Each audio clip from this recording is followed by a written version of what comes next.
Pozdravljeni! Komaj se je zaključila sezona svetovnega prvenstva 2021, že so naši pogledi uprti v prihodnost. Danes si bomo ogledali, kaj lahko pričakujemo od nove generacije pnevmatik, ki jih pripravlja Pirelli.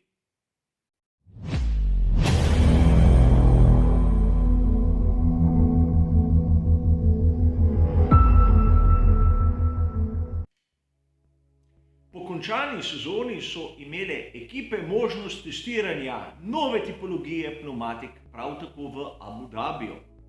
Videli smo lahko, da so imeli na razpolago vseh 5 mešanic, a niso še uporabljali nove generacije bolidov.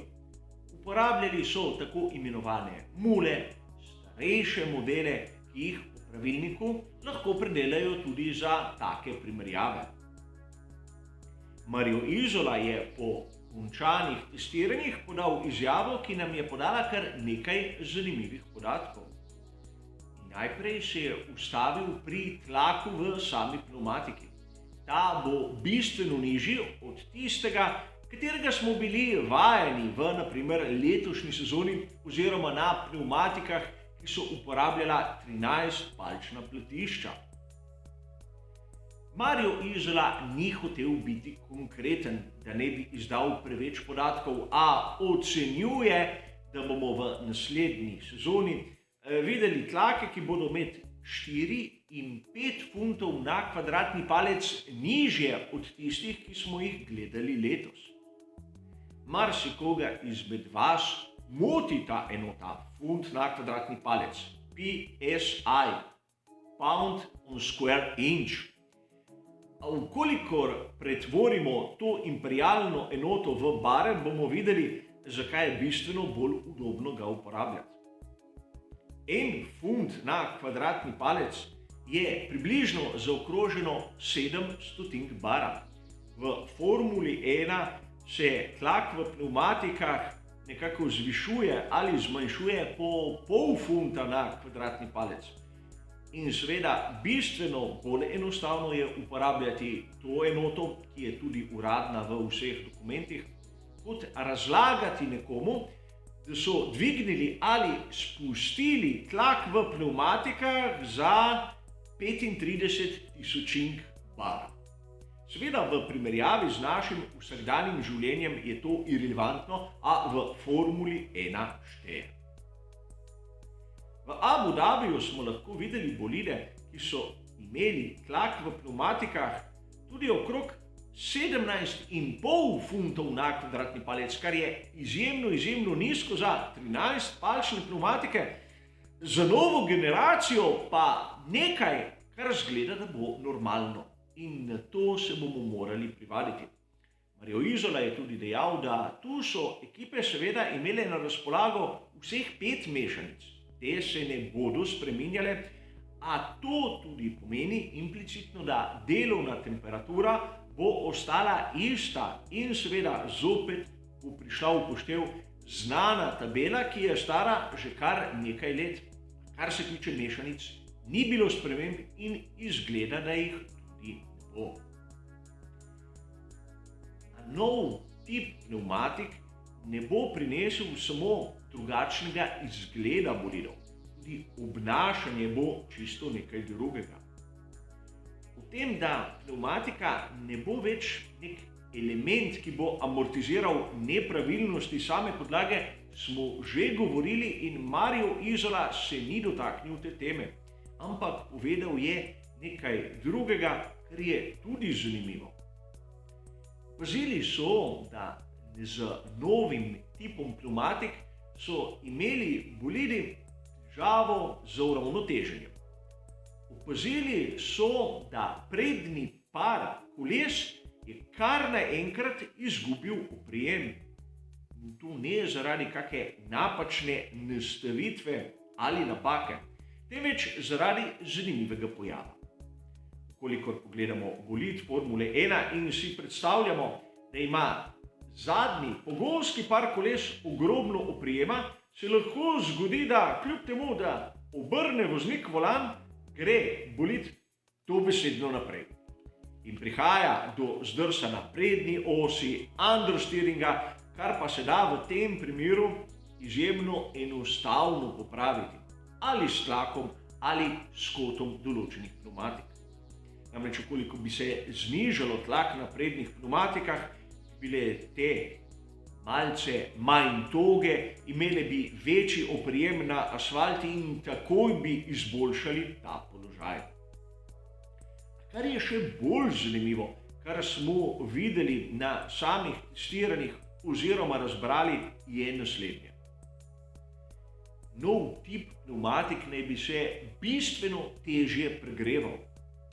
In to je dobra novica za tiste, ki so imeli težave, naprimer ekipo Haas. In ker se pneumatike ne bodo tako pregrevale, bomo videli tudi manj degradacije. Degradacija je povezana s temperaturnimi cikli, ko se pneumatika pregreje, pa ohladi, pa zopet pregreje in tako naprej. A o tem smo že govorili v predhodnih prispevkih. A zanimivo je nekaj drugega. V naslednjih sezonah se lahko pričakuje, da vozniki ne bodo imeli težav dobesedno voziti cele serije krogov na nož. Ne bodo imeli več nekega trenutka po naprimer 2 ali 3 izjemno hitrih krogih, kot bodo primorani popustiti, ohladiti pneumatiko in to zopet poskusiti. Zato bomo lahko videli več odkritega boja na sami progi. In to bo znalo biti zanimivo. A zanimivo je tudi nekaj drugega. Mario Isola je povedal, da naprimer v zaviranju bomo lahko videli več napak. In tu je sicer navedel razlog, ki mi ni bil preveč jasen. Namreč povedal je, da nova platišča, ker so večjega premera, so tudi težja. Na prednji osi približno za 2,5 kg, na zadnji osi za 3 kg. Ampak težave pri zaviranju, po mojem osebnem mnenju, izhajajo prav iz tiste lastnosti, ki je vsem nam vidna, torej same višine pneumatike. Ker je pneumatika nižja, se s težavo deformira, ko pride do zviranja, ampak tudi pospeševanja.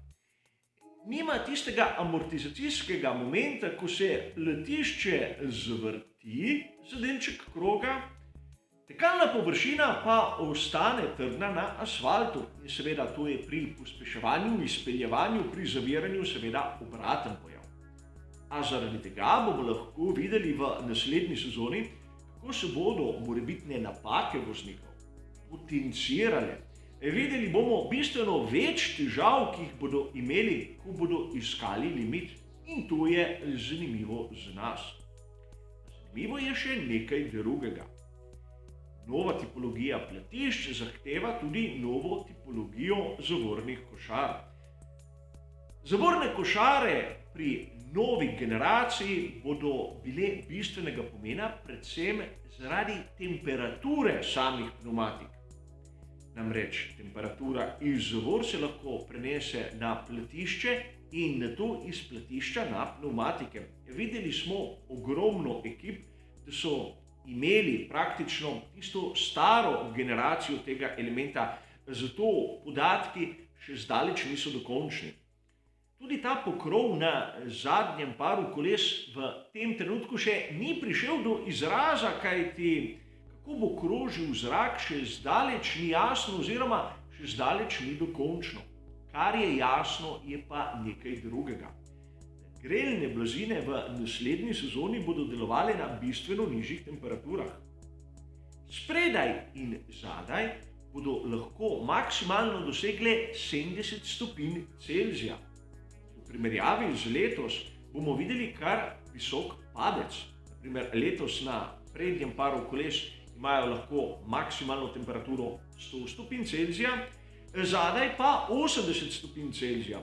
Torej si lahko predstavljamo, da bodo imele ekipe in vozniki vsaj na začetku določenega dela same dirke kar nekaj problemov. A vseeno, začenja se sezona 2022 in dobili smo prvi vpogled v to, kaj lahko pričakujemo od pneumatik. Bistveno manj bodo v bistvu te pneumatike oprostile, kar se tiče napak pri pospeševanju in zaviranju, ampak po drugi strani bodo omogočale bistveno ostrejši boj in seveda tudi videli bomo bistveno manj popuščanja na sami progi. In to je za enkrat kar lep obet za novo generacijo bolidov. Za danes, kot običajno, je to vse. Hvala za vašo pozornost ter seveda nasvidenje.